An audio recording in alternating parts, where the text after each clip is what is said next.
আজকে আমরা যে টপিকটা দেখব এটা হচ্ছে যে ব্রিটিশ কনকুয়েস্ট অফ ইন্ডিয়া। আমরা তো একদিক থেকে আমাদের অ্যানসিয়েন্ট এবং মেডিভেল চলছে, এ পাশে আমরা অন্য করে মডার্নটা শুরু করব, মডার্ন ইন্ডিয়াটা।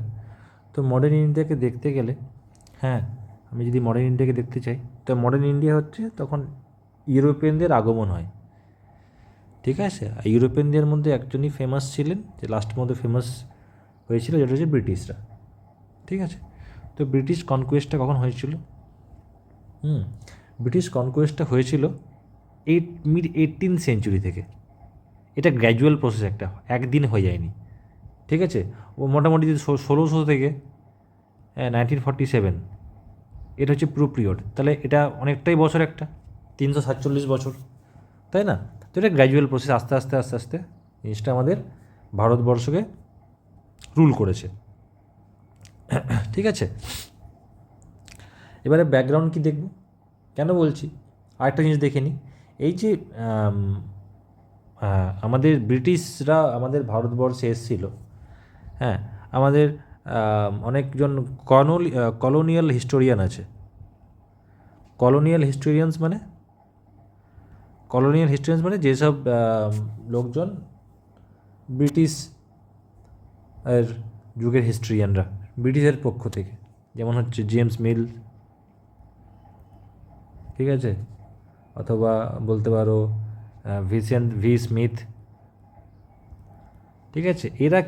এরা বলেছিল এটা যে গ্র্যাজুয়াল প্রসেসটা আছে এটা হচ্ছে অ্যাক্সিডেন্টাল, আনপ্ল্যান্ড বা সিচুয়েশন বেসড, ঠিক আছে। মানে এই যে ব্রিটিশরা রাজ করেছিল, এটা অ্যাক্সিডেন্টাল ছিল, প্লাস আনপ্ল্যান্ড ছিল, ঠিক আছে।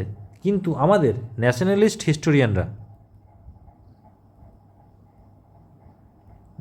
হিস্টোরিয়ানরা যেগুলো যারা আছে, যেমন হচ্ছে দাদাভাই নরজে, হ্যাঁ, এমজি রানাডে, ঠিক আছে, তারপরে গোপালকৃষ্ণ গোখলে, এইসব ন্যাশনাল হিস্টোরিয়ানরা আছে, এটা বলেছিল না, এটা হচ্ছে careful planning and design by the colonial masters যারা উঁচু উঁচু পদে থাকতো, ঠিক আছে, ওই সব লোকদের এতে হয়েছে। এটা কি বলেছিল, এটা প্ল্যানিং ছিল, কোনো অ্যাক্সিডেন্টাল না, আনপ্ল্যান না, হ্যাঁ, আর এটা অ্যাক্সিডেন্ট ডিজাইনড ছিল, এটা ভালো করে।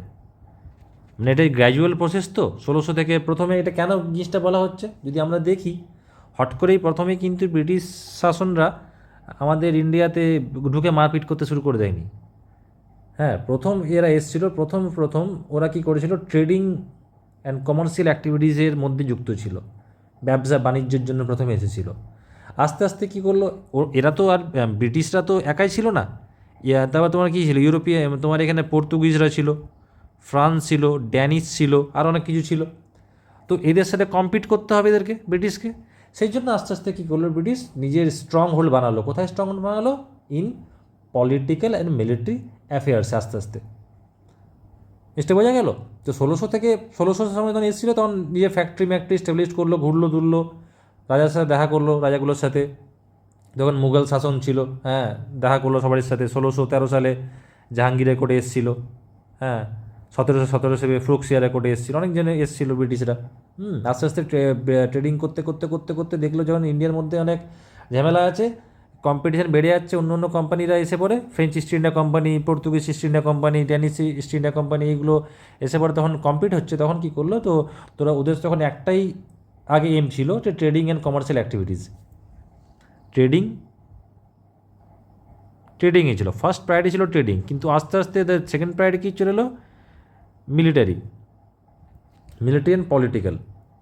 ওরা মিলিটারি অ্যান্ড পলিটিক্যালেও নাম দেখালো, কেন কি, ট্রেডিং ভালো করতে গেলে মিলিটারি লাগবে, পলিটিক্সে ভালো ডেপথ থাকবে, সবই না ট্রেডিং ভালো করতে পারবে, সেই জন্য করেছে। তো এই জিনিসটা এবারে দেখিনি। এবারে এটা জানার আগে, এটার আগে জানার একটা জিনিস দেখিনি, এখানে এই জায়গাটাতে নিচে করে টাকা, হ্যাঁ। এবার জিনিসটা কী হচ্ছে দেখি। এবারে এই যে ব্রিটিশরা ইন্ডিয়াতে এসে পরে রাজ করলো, এটা কিছু ফেজে হয়েছে, ঠিক আছে। প্রথম ফেজ কেমন বললাম, প্রথম ফেজটা কী ছিল, ট্রেডিং ছিল, ট্রেডিং অ্যান্ড কমার্শিয়াল অ্যাক্টিভিটিস।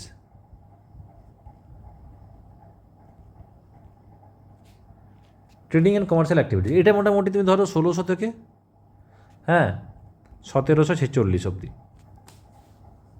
1746 অবধি এরা শুধু ট্রেডিং অ্যান্ড কমার্শিয়াল, ট্রেডিং ওই ব্যবসা বাণিজ্যই করেছে এরা, ঠিক আছে। প্রফিট করতো এরা ইন্ডিয়াতে ব্যবসা বাণিজ্য করে। আর কি করতো এরা, ইন্ডিয়ান যে প্রোডাক্টগুলো আছে কম দামে কিনতো ইন্ডিয়াতে, এবং বাইরে ওয়েস্টার্ন কান্ট্রিজে ইন্ডিয়ান প্রোডাক্টগুলো হাই দামে বিক্রি করতো, তো অবশ্যই প্রফিট আসবে। প্লাস এই সময়ে যেমন বললাম 1613 সালে জাহাঙ্গীরের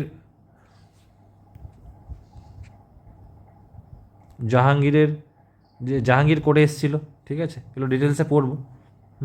তো জাহাঙ্গীর সুরাটে বলেছিল যাও তুমি ফ্যাক্টরি করতে পারো, ফ্যাক্টরি বসাও, পার্মানেন্ট ফ্যাক্টরিটা, এটা পার্মানেন্ট ফ্যাক্টরি ছিল, টেম্পারারি না। এবং ফরমান দিয়েছিল একটা, ঠিক না, ফরমান মানে রিটার্ন ডকুমেন্ট, এটা পারমিশন দিল যাও তুমি ব্যবসা করে পারে, ঠিক আছে। আর কে দিয়েছিল, 1717 সে দিয়েছিল ফারুকসিয়ার দিয়েছিল,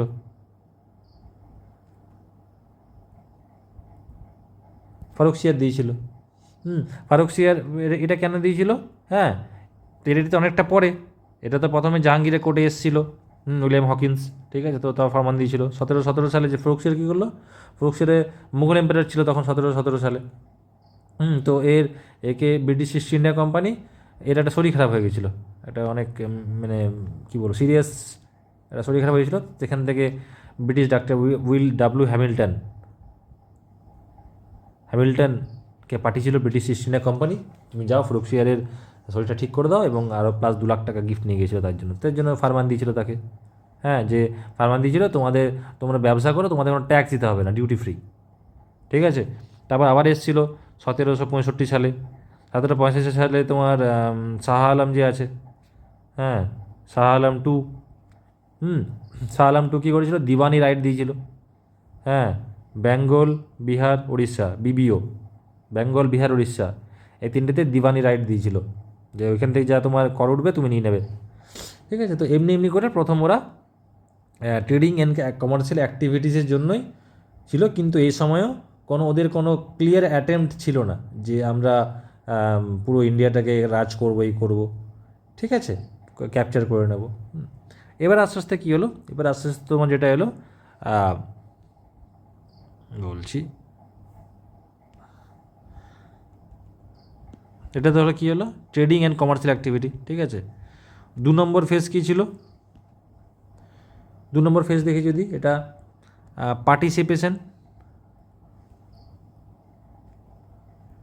participation in political and military activities, ঠিক আছে। এটা তুমি আমি যদি রাফ ডেটটা ধরি তাহলে 1746 টু 1813 এই ফেজটা ছিল এখানে, যেটাতে ব্রিটিশরা কী করলো, এবার আস্তে আস্তে ট্রেডিং কমার্শিয়ালটা বাদ দিতে, মানে ওটা তো আছেই, প্লাস তার সাথে কী করলো, পলিটিক্যাল মিলিটারিতে ওরা যোগদান দিতে লাগলো, কেন কি কম্পিটিশনও বেড়ে গেছিলো, ঠিক আছে। এখানে এই সময়টাতে এই 1746 থেকে 18 অনেক যুদ্ধ হয়, ব্রিটিশ ইস্ট ইন্ডিয়া কোম্পানি যুদ্ধ হয় সাথে, যেমন কী বলো, কেমন এক্সাম্পল কী যুদ্ধের মধ্যে এর হচ্ছে battle of Palashi 1757, battle of boxer, ঠিক আছে। এগুলো পরে পড়বো কী আছে না আছে, মানে ডিটেলসে, ঠিক আছে।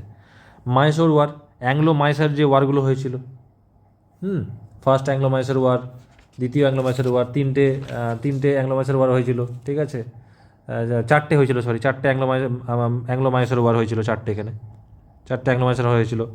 মারাঠাদের সাথে 3টে ফার্স্ট সেকেন্ড থার্ড যুদ্ধ হয়েছিল, ঠিক আছে। তো এই যুদ্ধগুলো হচ্ছিল কেন, এই যুদ্ধগুলো হচ্ছিল যে মানে ব্যাটেল যুদ্ধগুলো হচ্ছে কমার্শিয়াল একদিকে হচ্ছে, তো এবারে এদের সাথে সাথে যেমন অ্যাংলো ফ্রেঞ্চ ওয়ারও হয়েছিল, এগুলো তো এই যে যুদ্ধগুলো হয়েছে, এই যেগুলো বললাম, battle of Palashi, battle of boxer, Mysore, এটা কারা, এটা ব্রিটিশ ইস্ট ইন্ডিয়া কোম্পানির সাথে ভারতের যুদ্ধ হয়েছিল। আরও যেমন যুদ্ধগুলো আছে, যেমন পর্তুগিজের সাথে যুদ্ধ হয়েছিল, ফ্রেঞ্চের সাথে অ্যাংলো ফ্রেঞ্চ ওয়ার হয়েছিল। হ্যাঁ, তো কিছু কিছু যুদ্ধ বাইরের ফরেন পাওয়ারের সাথে হয়েছিল, শুধু ইন্ডিয়ার সাথেও হয়নি, বাইরের সাথেও হয়েছিল। আস্তে আস্তে দেখবো আমরা জিনিসগুলো, ঠিক আছে, এক এক করে।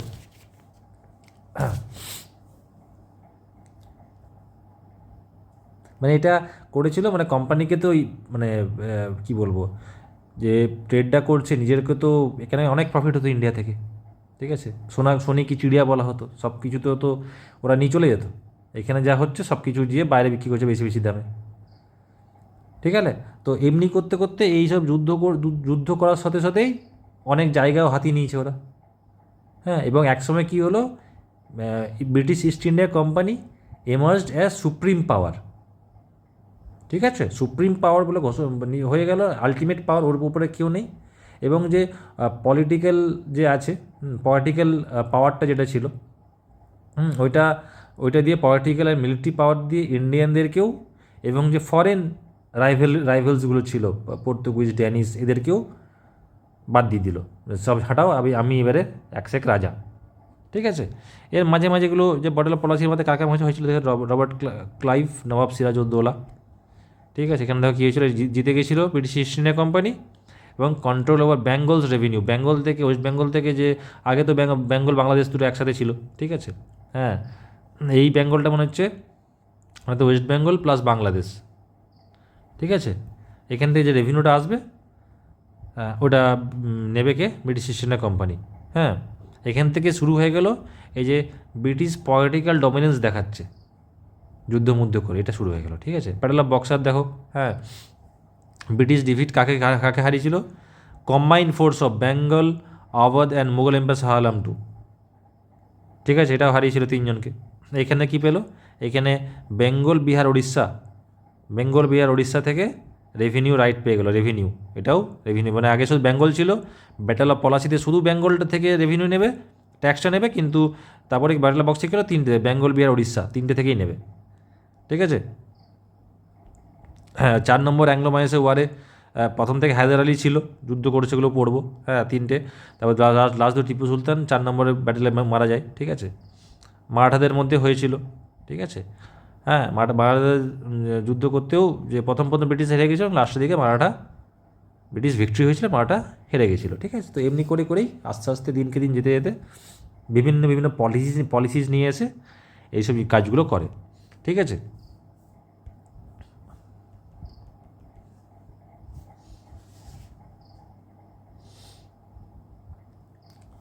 তো এবারে 3 নম্বর কী পয়েন্ট হলো, 3 নম্বর পয়েন্ট কী আছে, হ্যাঁ, 3 নম্বর পয়েন্ট আছে তোমার, এবারে যে প্ল্যান্ড বলছিলাম না, প্ল্যান্ড এক্সপেনশন, এবার আস্তে আস্তে তো মিষ্টি পেয়ে গেছে, তাই না। তো এবারে প্ল্যান্ড এক্সপেনশন করবে, planned expansion of British empire.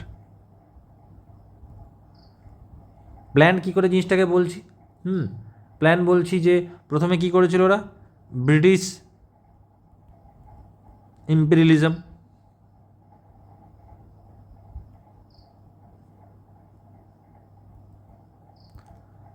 And colonial exploration.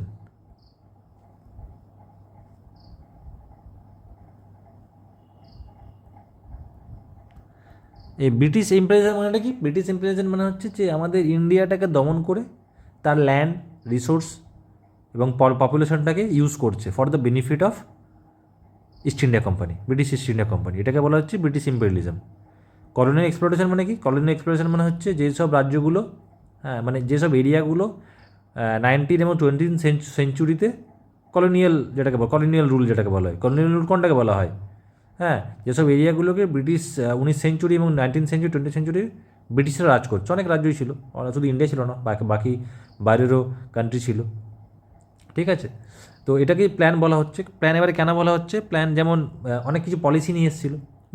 যদি আমি এই এই যে মারাঠা ওয়ার বলছি, এই যে থার্ড অ্যাংলো মারাঠা ওয়ার, এই যে মারাঠা ওয়ার যে হয়েছিল, 3 নম্বর যে মারাঠা ওয়ার হয়েছিল, 3 নম্বরে মারাঠা ওয়ারে কী করলো, ও যে মারাঠাতে থাকতো পেশোয়া যে মেন, হ্যাঁ, তো ওই পদটাকে সরিয়ে দিল, পেশওয়ারশিপ বলা হতো, এই পেশওয়ারশিপ যে ইয়েটা ছিল, পদটা ছিল, এটাকে অ্যাবলিশ করে দিল। ঠিক আছে, বলে আর কিছু পেশওয়ারশিপ হবে না, যা হবে আমাদের ইয়ের আন্ডারে, ব্রিটিশ সরকারের আন্ডারে, ইস্ট ইন্ডিয়া কোম্পানির আন্ডারে। ঠিক আছে, তারপরে আরও যেমন এক্সাম্পল, যেমন আমাদের কী নাম 3 নম্বর যদি বলি এখানে প্ল্যান আর কি হয়েছে, লর্ড ডালহাউজি। লর্ড ডালহাউজি কী ছিল, ডক্টরিন অফ ল্যাপস নিয়ে এসেছিল। ঠিক আছে, ডক্টরিন অফ ল্যাপস নিয়ে এসেছিল। তো এটার মধ্যে কি যে বলেছিল যে এরপর থেকে যদি নিজের সন্তান না হয়, নিজের সন্তান হলে রাজা হবে, অন্য সন্তান হলে রাজা হবে না। তো এই করে করে অনেক কিছু জায়গা নিজের আন্ডারে চলে এসেছিলো। যেমন এই পলিসি আন্ডারে প্রথম করেছিল 1848-এ সাতারাকে। ঠিক আছে, সম্বলপুর বলো, আওয়াধকে করেছিল 1856-এ, সেম রুলার রেখেও নিজের ছেলে ছিল না বলে। হ্যাঁ, নাগপুর, ঝান্সি, ঠিক আছে 1854-এ, এগুলো জিনিসগুলো করেছিল। ঠিক আছে, আর অনেক কিছু ছিল। আস্তে আস্তে এমনি করতে করতে করতে করতে ইন্ডিয়ার বেশিরভাগ জায়গাটা চলে এলো ব্রিটিশের আন্ডারে। পাঞ্জাবকে অ্যানেক্স করেছিল। ঠিক আছে, অ্যাংলো শিখ ওয়ার্তন হয়েছিল। আমাদের ইন্ডিয়ানদের, আমাদের ব্রিটিশ ইন্ডিয়ার সাথে শিখদের ওয়ার হয়েছে, তখন পাঞ্জাবটাকে নিয়ে নিয়েছিল। হ্যাঁ, তো এই করতে করতে এইসব পলিসি নিয়ে আসতে আসতেই তোমার পুরো একদম ভারতবর্ষে রাজ করে নিল। ঠিক আছে, আর লাস্ট ফেজ কী আছে, লাস্ট ফেজ বলছি ডাইরেক্ট রুল। ডাইরেক্ট রুল মানে যখন যুদ্ধ হলো 1858 থেকে 1947, এখানে সিপাহী বিদ্রোহ হলো 1957-এ পরে বললো তুমি যাও এবারে, আর British India company tata bye bye. British India company চলে গেল, আর কে এলো ওই জায়গায়, ব্রিটিশ গভর্নমেন্ট ছিল, রাজ্য সরকার চলে এলো, ব্রিটিশ গভর্নমেন্ট চলে এলো। এখানে কুইন হস্তক্ষেপ করে দিল কি এবারে এর করবে, এ আর নেই, শেষ। ঠিক আছে, তো এইটা থাকলো হচ্ছে ক্লাস, ছোটো ক্লাস থাকলো। এটা ঠিক করে পড়বে, নোটসটা দিয়ে দিলাম। কী করে শুরু করেছিল অ্যাটলিস্ট ইন্ডিয়াতে কনকুয়েস্ট। এরপরে আমরা ইউরোপিয়ানরা এসেছিলো, এক এক করে দেখবো কোন ইউরোপিয়ানরা আগে এসেছিলো, কোন ইউরোপিয়ানরা পরে এসছে, কোন ইউরোপিয়ানরা পরে গেছে। এগুলো এক এক করে নেক্সট ক্লাস আমরা দেখবো। কোনো ডাউট থাকলে কমেন্ট করবে।